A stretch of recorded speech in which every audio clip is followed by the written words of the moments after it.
Welcome to Creator Weekly for January 18th, 2026. I'm Peggy Kay. This week there are updates for YouTube, Instagram, Apple, Spotify creators, and more.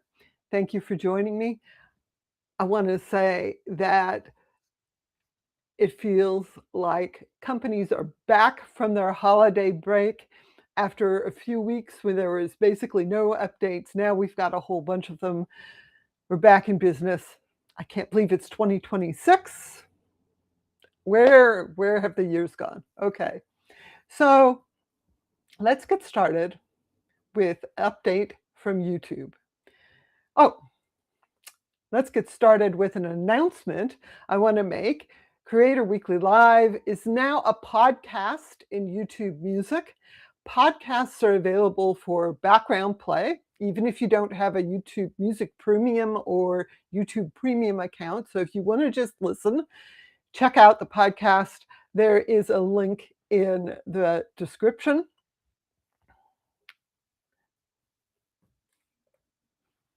And now let's start with this week's updates from YouTube. The first big update is that YouTube has updated their search filters. YouTube says we are simplifying and reorganizing the filter menu to make it more intuitive and improve the overall search experience. This includes removing some options that were not working as expected and had contributed to user complaints. So that is why some of the options are going to be different or missing. The first change is that you can now filter by video on demand. That's long form videos versus shorts. So if you don't want to see shorts in the search results, just select video on demand. View count has been renamed popularity, and the sort by rating option has been removed. So this now takes into account signals in addition to views, including watch time, maybe other signals. YouTube is a little vague on that. And this is probably a better representation of how popular the videos actually are. So you can now prioritize by popularity. Notice that it's no longer sorting by a particular aspect, it's prioritizing. This better represents how the search results are actually shown. That means that it's probably not perfectly sorted. And they removed the upload date last hour option. There are still other upload date filters, just not for the last hour. Again, I suspect that was not working as intended. There's such a huge volume of videos that are uploaded on YouTube. They probably have a hard time displaying things that are just posted in the last hour. So if you do searches on YouTube, be aware that the search filters are changing.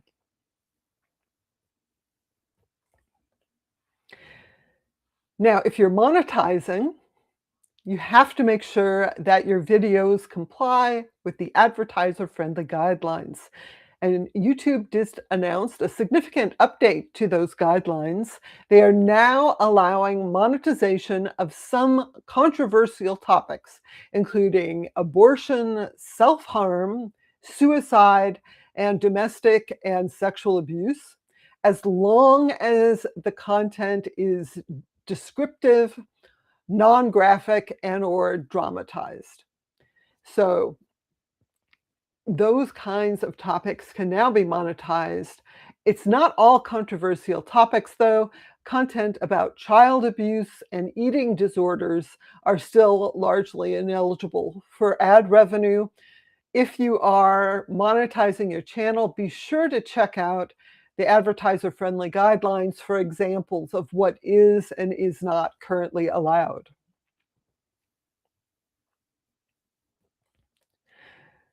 So I want to say, first of all, welcome to the folks in the live chat. I see Andrew and Craig and Jalen. It's great to see you here. I'd love to hear what you think about this week's updates. Now, a big update over on Bluesky is that they have rolled out Live Now in beta to everyone. This lets you basically put a ring and a tag on your avatar that shows when you're live. Currently, this only supports Twitch, and this is how it works. You go to your profile and click the little three-dot menu icon, and there is an option for Live Now in the menu. And so you open that, add your Twitch, or the other supported platform is called Streamplace. Add that profile there, select how long you want the badge to appear, and click Go Live. Now, I'll note that they're not doing any sort of authentication step. You can add any Twitch profile that's live there. And then when you do that, people will see the ring around your avatar with the live label. And when they hover over that, there'll be a pop-up that lets people click and goes directly to Twitch to watch now. Now you can see when I was experimenting with this, I added some random Twitch live stream because again, they're not doing any kind of authentication. And they said that they are experimenting with this and there may be other live streaming platforms added in the future. I'm hoping they add YouTube. And then, once you have this set, you can manually turn off that connection. So it seems all kind of weirdly manual right now. I thought it was going to be automated, like you would do some sort of connection between your Bluesky account and your Twitch account, and it would automatically detect live streaming, but that's not how it works. You're basically manually turning this on, and you can select for how long. It is still neat, though, if you're using Bluesky as a social platform, when people see your profile and they see that it's live, they can easily go to your live stream. So it's great to see you guys here. I'm going to shift gears a little bit to an announcement from Apple. And as you probably know, I am not an Apple user. I have Android devices and a Chromebook, and if I don't use that, I usually use Windows. So this is not something I can try, but it's interesting. So Apple announced the new Apple Creator Studio subscription.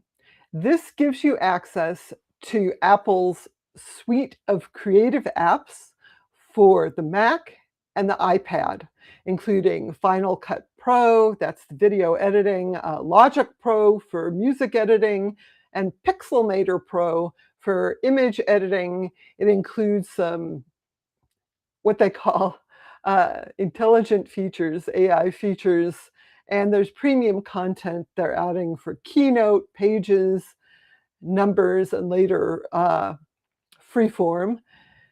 So this is the whole suite of tools that you can use to create on your Mac or iPad. And I think what's especially notable is that this is relatively inexpensive. So this is only $12.99 per month in the US. This is significantly less expensive than paying for a subscription to Adobe Creative Cloud. But you can still buy apps individually, and I think in the long term that probably can be a lot cheaper for people. But if you aren't using them as much, you can subscribe for just a few months, I think. The other big update from Apple and Google is that Apple will now use Google's Gemini models to power their Apple Intelligence, that's their AI. They say that's the most capable foundation for Apple foundation models. This is obviously a big deal. It gets Google into a lot more devices and sort of, I don't know, thumbing their nose at OpenAI. I know they have some OpenAI-based tools, and Apple's probably pretty smart about this because it's clearly extremely expensive for companies to create these AI models. So if they don't need to do that, why not basically go to a business deal where everyone benefits?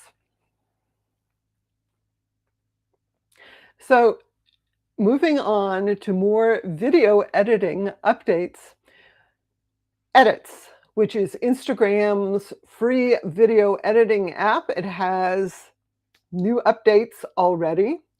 You can add Instagram links. And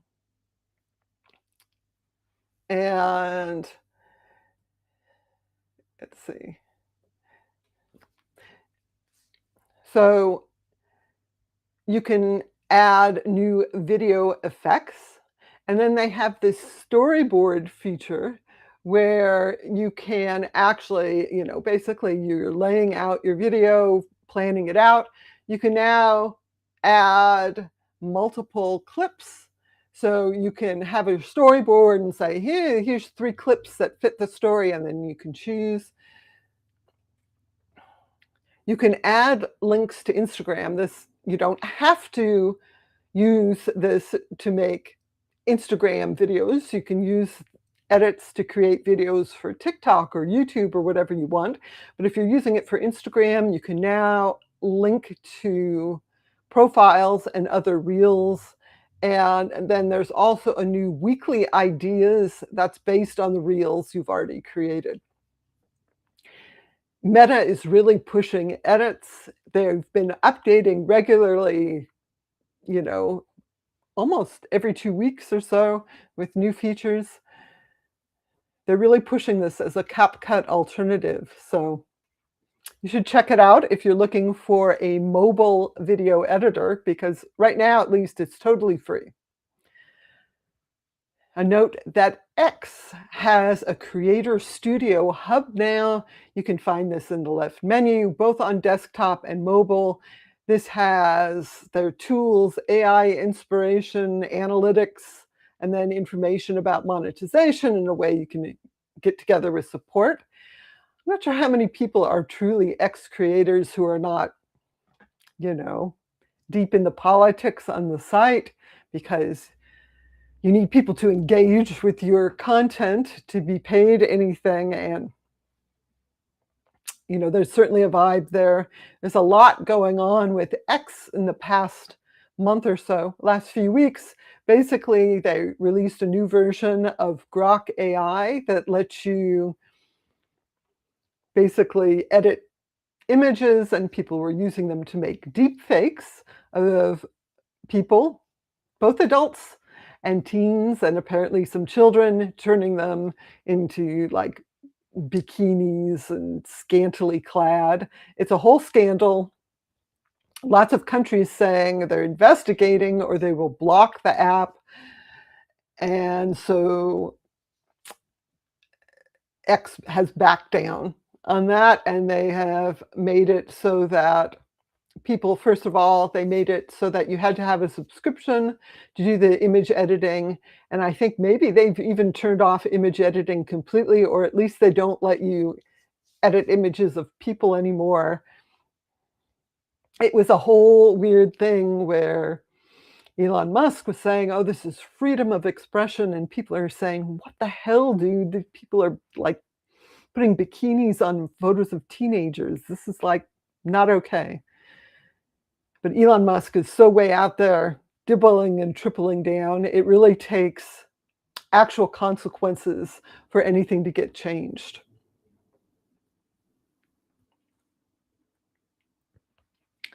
So moving over to Instagram.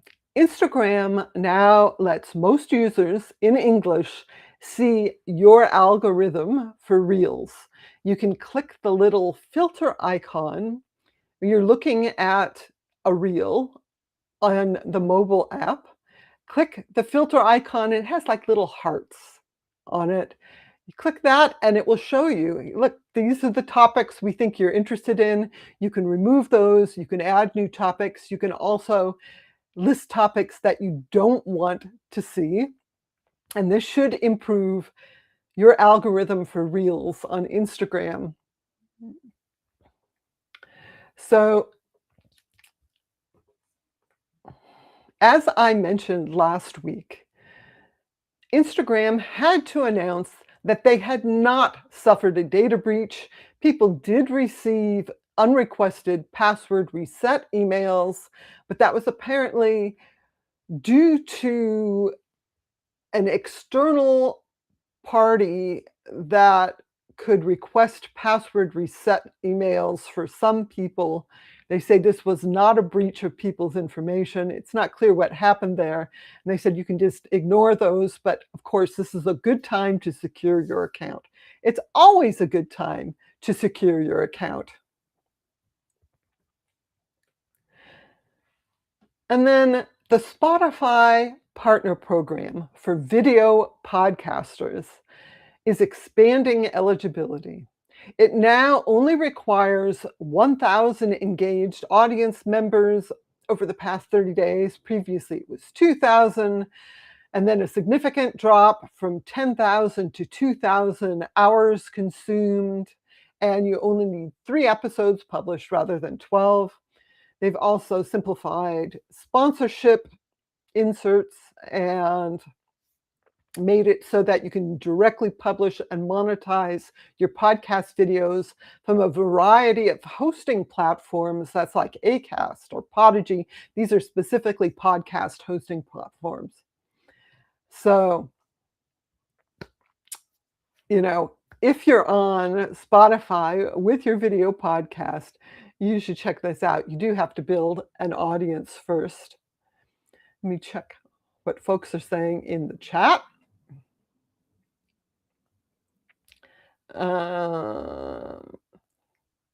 Craig says, I don't want to see Trump in a bikini. Well, I think you speak for all of us there. And Andrew says, X needs to call their creative studio Liar's Lair. That has a ring to it. But don't you know they're speaking the truth, right? That's what they all say. So I want to talk about a couple AI updates from Google.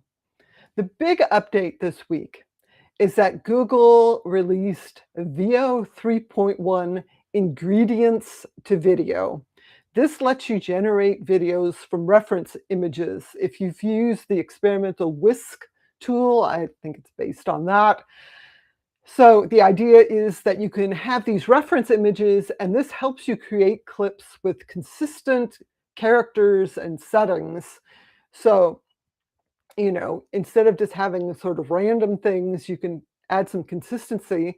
This is rolling out across Google products.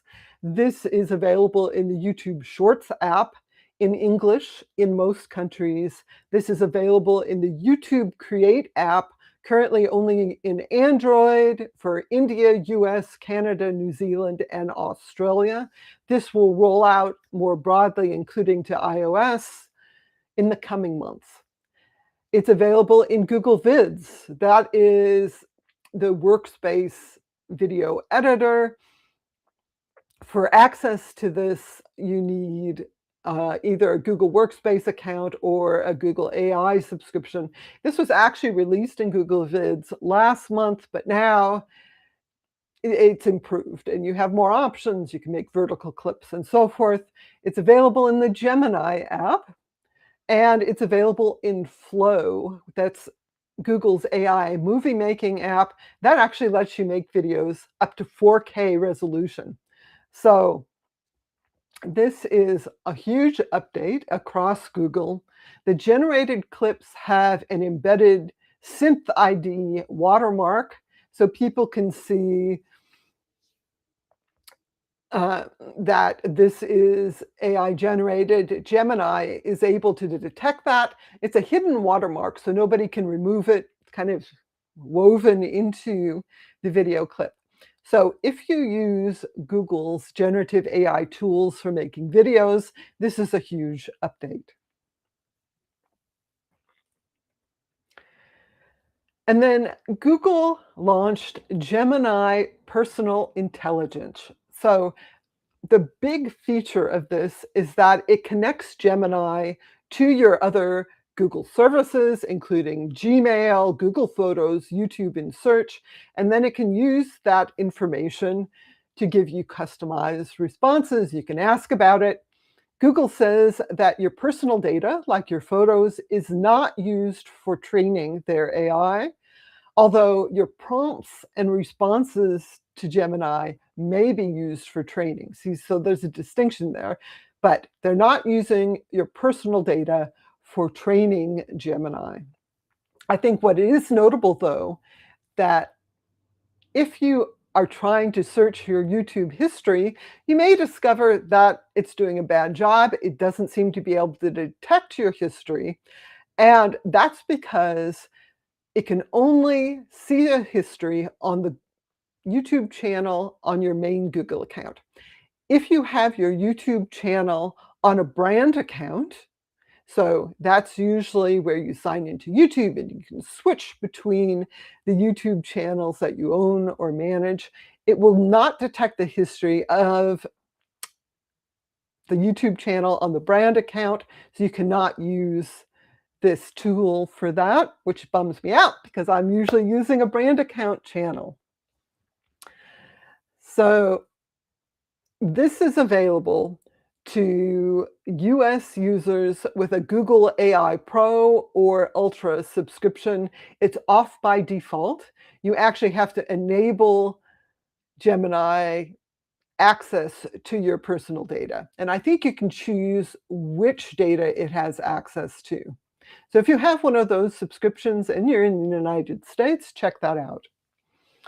Another AI tool is the Gemini side panel on the Google Trends Explorer page.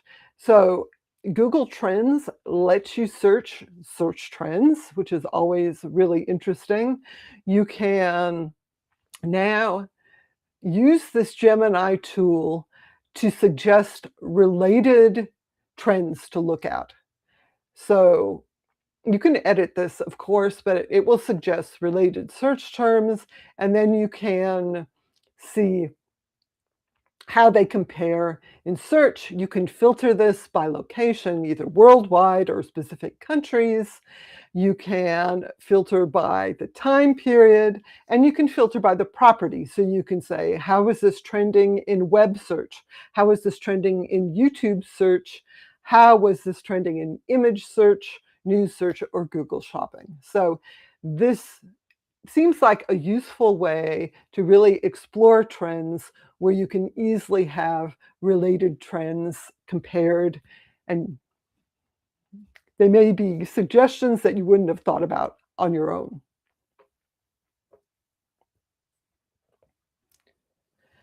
And I wanted to bring up a news article that has been circulating around. This is from the Press Gazette, which is a UK publication. And what they're looking at is referral traffic from Google Search and Google Discover and other platforms. And what they noticed is that referrals from Google are down by a third, which is a pretty significant drop. They chalk that up mostly to AI overviews where people aren't clicking the links.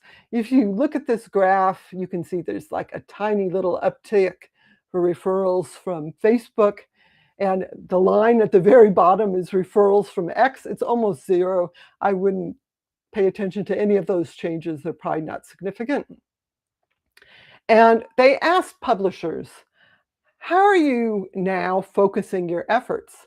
And if you look at this comparison, they said, we are focusing our efforts on YouTube, on TikTok, on Instagram, and also AI platforms. And you look down at the bottom, they are not focusing on traditional Google search so much, or a number of these other options like X. This seems to me like the latest pivot to video. You have publishers that are trying to get readers, viewers. They're not having people follow the links from Google search, so now they're pivoting to video. I think this is an interesting trend. How well it will work out is unclear. This lack of people following links from search is a real issue, not just for news publishers, but for anyone with a website or blog. And should everyone pivot to video? I'm not sure. And then just a little fun update. You can look at the trending colors as suggested by different sources. So, if you look at Pantone, Pantone makes professional color palettes. They say this year's color is Cloud Dancer. It is white. How boring, right? And it's not clear to me how you actually use that.